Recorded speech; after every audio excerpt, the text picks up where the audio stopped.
My name is Jason Miller. I'm 25, just your average office worker. In my quiet and low-key life, I have an older brother named Kevin, who is the complete opposite of me. Ever since our school days, Kevin was flashy and loved to stand out, always surrounded by friends and followers. If that was all, it would have been fine, but he was often in fights during school, and my mother was constantly called in.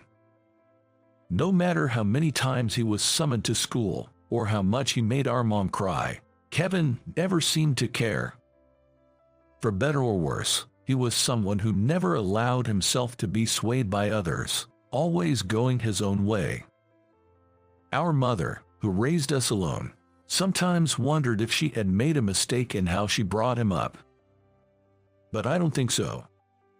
Whether or not our father was present, Kevin would have lived his life freely, just as he does now. That's just who he is. There's nothing to do but give up. Upon graduating high school, Kevin left home. He's been living from paycheck to paycheck, constantly switching between part-time jobs. When we were kids, we played together all the time since we were close in age, more like friends than brothers. But as we grew older, our relationship deteriorated. Or rather, our personalities were too different, and by the time we reached adolescence, we stopped talking to each other. Even though we lived in the same house, it felt like we were strangers. That's why I didn't feel lonely when Kevin left home. I only wished that he wouldn't cause trouble for anyone as a member of our family. But of course, my wish went unanswered. When I started working, I moved out and lived alone, but I often went back home because I was worried about my mother. One day, while visiting home, Kevin suddenly showed up out of the blue. This happened when Kevin was 26. It was his first time home since high school, so it had been about 8 years. Standing next to Kevin was a petite woman with delicate features. With her beautiful face, she bowed deeply to my mother and me, who were frozen at the entrance. "Oh, nice to meet you. I'm Nancy, Kevin's girlfriend." Nancy, who introduced herself with an apologetic look, was next to Kevin, who was uninterestedly looking away. Both my mom and I were surprised. Kevin's girlfriends had come to our house before, but none of them were as polite as Nancy, who greeted us. They used to ignore us, or even smoke confidently in our house. But then, Kevin made a shocking statement. "I'd am married. This is my wife, she's due in the summer. Take care." Next to my stun mother, I couldn't help but raise my voice. "Married, and she's pregnant." In response to our reactions, Nancy bowed her head again. "I'm really sorry." Seeing Nancy bow her head weakly, both my mom and I managed to calm down. We decided to hear the details from Nancy, who seemed more willing to talk than Kevin. Nancy is 22. She had been working part-time since graduating high school, but she now has an office job. She happened to meet Kevin in a bar, they started dating, and she soon found out she was pregnant.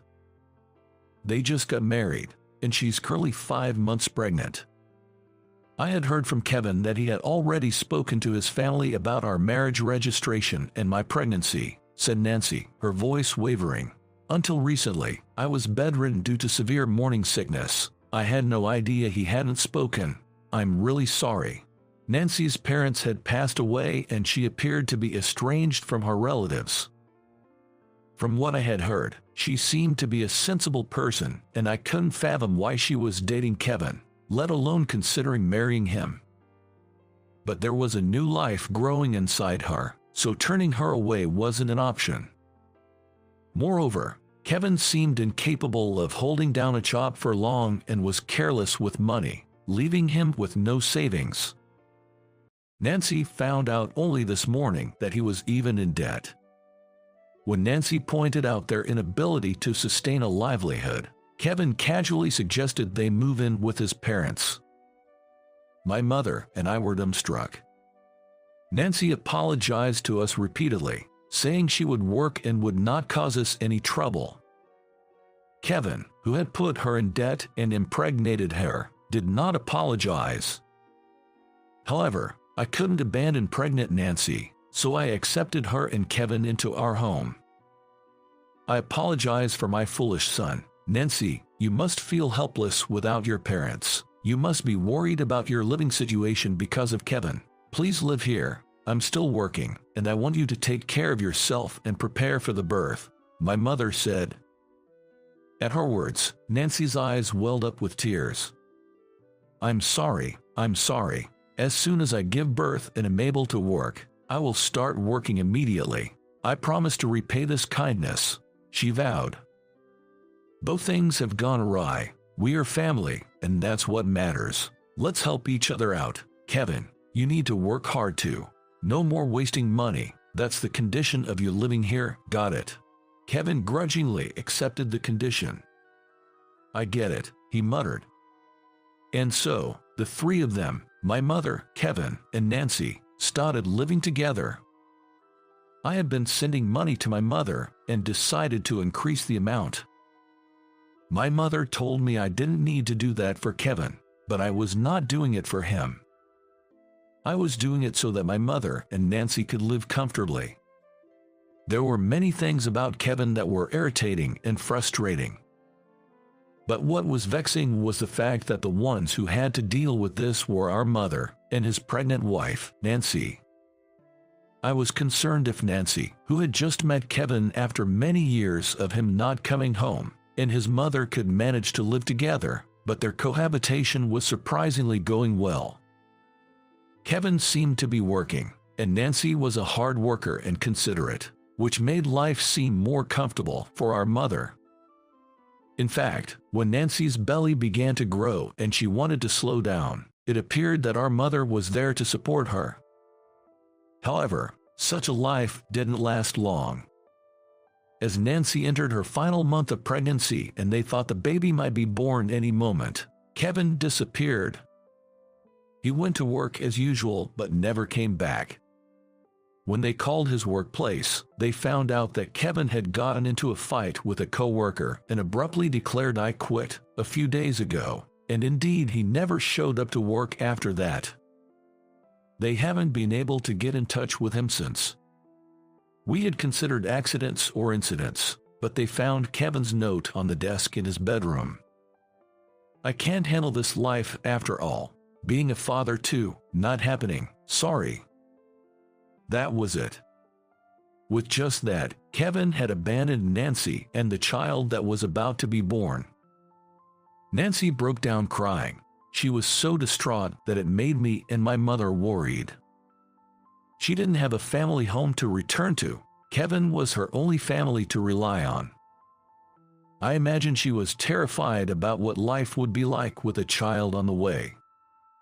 Nancy talked about leaving the house right away. I can't impose on you with Kevin, John. There's no blood relation between me, my child, and you. I can't be that much of a burden. The one who stopped Nancy from leaving was my mother. She begged her to stay at least until the baby was born. My mother was probably worried about Nancy being alone too. About a month later, Nancy gave birth to a healthy baby girl, Mia. But while Mia was fine, Nancy fell sick after childbirth. She kept bleeding and had a fever that wouldn't go down. There was no way Nancy and Mia could live on their own, so they continued to live together. During that time, they had many discussions and decided that our mother, Nancy, and her baby Mia would continue to live together and raise Mia. I moved closer to their house and supported them as much as I could. I thought there might be times when they would need a man's help. Once, I asked Nancy what she thought of Kevin, who had irresponsibly left without even getting a divorce. I thought she might be holding a deep grudge. But Nancy wasn't harboring any resentment. Kevin was never good at living his life. He was a burden to those around him and only thought about himself. But he reached out to me when I was lonely and chose to be with me. I know he's a hopeless case, but I just can't bring myself to hate him because he gave me a family when I was all alone. I guess I just don't have a good judgment when it comes to men." She said that with a lonely smile, a smile that I think I'll remember for the rest of my life. I would have treated her better, wouldn't have made her suffer, even though I thought that I couldn't express it. Nancy was my brother Kevin's wife after all. 2 years passed, and then one day, my brother Kevin passed away. We learned about it from a call from the police. Apparently, Kevin had been living about an hour away by train. But his life was as aimless as ever. He was jumping from job to job, getting into fights from time to time. He often drank with friends until the early morning hours. And in the end, he died in a drunk driving accident. I'm sorry, Nancy. It's all because of my poor parenting that things ended up like this. Mom, having lost her son, apologized with tears swelling in her eyes. But Nancy gently stroked Mom's shoulder. It's my fault as his wife. I couldn't keep him with our family. Both Mom and Nancy blamed themselves. So, I glared at Kevin's portrait. Neither Mom nor Nancy are at fault. It was Kevin's life. Only Kevin is responsible. Both Mom and Nancy weakly nodded at my words. But when we went to Kevin's apartment to sort out his belongings, we discovered something. Apparently, Kevin, who was known for his reckless spending, had been saving money in his bank account. On the cover of the bank book, in messy handwriting, it said, "Nancy's and the kids' money. Don't use it, me." Whether he was trying to turn over a new leaf or was attempting to atone in his own way, we'll never know now. What's clear is that Kevin was saving money for Nancy and little Mia. When I saw Kevin's handwriting on that bank book, I cried for the first time since his death. My big brother, who was so bad at living, an irredeemable mess. But he was trying to change for his family. Not only me, but Nancy and Mom seemed to feel something from this fact, and we all cried together. He was by no means a good guy, but he was still my only brother. No matter how messed up he is, it seems that saying goodbye to family is always hard. I understood that. After saying goodbye to Kevin, we were met with yet another tragedy. Right after a month after Kevin's death, Mom passed away from a heart attack. There was no warning. It was all of a sudden one day. Nancy and I were completely knocked down by this. But somehow, I kept my footing, supporting Nancy. I was the only one left who could extend a hand to her and little Mia. In the 2 years since Kevin left us, Nancy had become more than my brother's wife to me. She had become the woman I loved, the woman I wanted to protect. Because of this, I had to stay strong. With this thought, I desperately held back my tears. Even after my mother's funeral, there were tons of things to think about, like what to do with the house, how and where Nancy and Mia were going to live. Maybe all of these concerns took a toll on her. Nancy fell sick. I explained the situation to my workplace and managed to get some time off. Someone was needed to take care of Nancy, and someone was also needed to look after Mia. Nancy kept saying, "I'm fine," but I insisted. And so, I ended up living under the same roof with my beautiful sister-in-law, now a widow. Since I had often played with Mia before, I managed to take care of her. Little Mia, who still didn't understand that my mother and Kevin were gone, played energetically that day and fell asleep. Nancy and I fought to go to sleep as well, but there were no guest beds in our parents' house. Mia's bed was for children, and the only adult-sized one was Nancy's. Sleeping in my mother's or Kevin's bed felt wrong. "There's only one bed, huh?" Upon my murmur, Nancy, who was slumped on the couch, answered in a small voice, "I'm fine." "What?" I looked at Nancy's face in surprise. Her tone didn't sound like she was joking, but I didn't think she was serious either. Nancy's expression was gloomy, and I understood from it that she was feeling extremely lonely and vulnerable right now. So, I forced a smile. I wanted Nancy to keep her spirits up. "I'm a big guy, you know. You'd be crushed if we slept together," I said. After a moment's pause, Nancy broke out laughing. "Haha, you're right, sorry. I'll sleep on the couch. You take the bed and get a good night's sleep. Sorry, I know it might be hard to relax with me in the house." As I said this, Nancy patted the spot next to her on the couch. "Don't worry about it. Sit down here for a bit. It's nice to have someone around after so long. Would you like to chat for a bit?"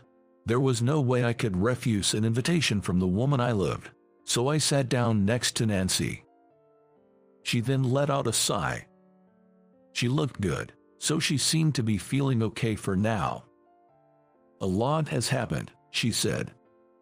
"After Kevin, my mother also passed away, leaving just Nancy, Mia, and me. I'm sorry, my family, they've brought nothing but sadness to you and Mia," I said. Upon hearing my words, Nancy clenched her hand that was resting on her knee. "Losing your mother was devastating, but about Kevin, it's complicated. Why did he leave us? If he regretted it and was saving money for us, why didn't he come back sooner? I sometimes feel like complaining about him, but then I hate myself for thinking such things about someone who's passed away." Nancy's voice trembled, and I felt a tightening in my chest. "And what's with drunk driving? He was really hopeless, but I knew he was that kind of person. I should have stopped him, but I couldn't, and he's gone now. When I think that Mia and I couldn't be the reason for him to turn over a new leaf, I feel so empty." Nancy was blaming herself. I placed my hand on Nancy's. Her hand was shockingly cold. So, I gently held it, trying to warm it up. Nancy didn't shake off my hand. "Nancy, it's okay. Don't blame yourself so much. Kevin was always a selfish man, but even so, he was trying to save money for his family before he passed away. The very fact that he was trying to do something for someone else was an incredible thing, and it was undoubtedly thanks to you and Mia that he could do so. That was my true feelings. But I don't want Nancy to be trapped in thoughts of Kevin forever. I want her to seek her own happiness more. Nancy, am I not good enough? I won't let you or Mia suffer any more sadness. Will you live by my side from now on?" Nancy was silent for a long time. Then, looking into my eyes, she slowly opened her mouth. "If it weren't for you, if I hadn't had you, Jason, I wouldn't have been able to survive. I think I feel the same as you, but please give me a little more time. I need time to come to terms with the reality that my Mill and Kevin are no longer with us." I understood Nancy's feelings very well. That's why I responded that I would wait, no matter how long it took. A year later, Nancy, Mia, and I together performed a memorial service for Kevin and our mother, then visited their graves. As we stood at the gravesite, I reflected on the past year that Nancy and I had supported each other. It seemed that Nancy had been able to reconcile her feelings over the course of the year. Today, Nancy was showing a smile as if she had let go of everything. And then, with her hands joined at the grave, she said, "Please give me your son, Mill. I promise to make him happy." Mia mimicked her, exclaiming, "Please." So I also clasped my hands. I'll make Nancy and Mia so happy that Kevin will regret what he left behind. Let him regret it from above. At my words, Nancy showed a full-faced smile. Then, the three of us, with Mia in the middle, held hands and went home. I won't let go of these hands, no matter what happens. That much I've decided. I hope you enjoyed this. Subscribing to the channel will be a great encouragement for me to create more content. See you in the next video.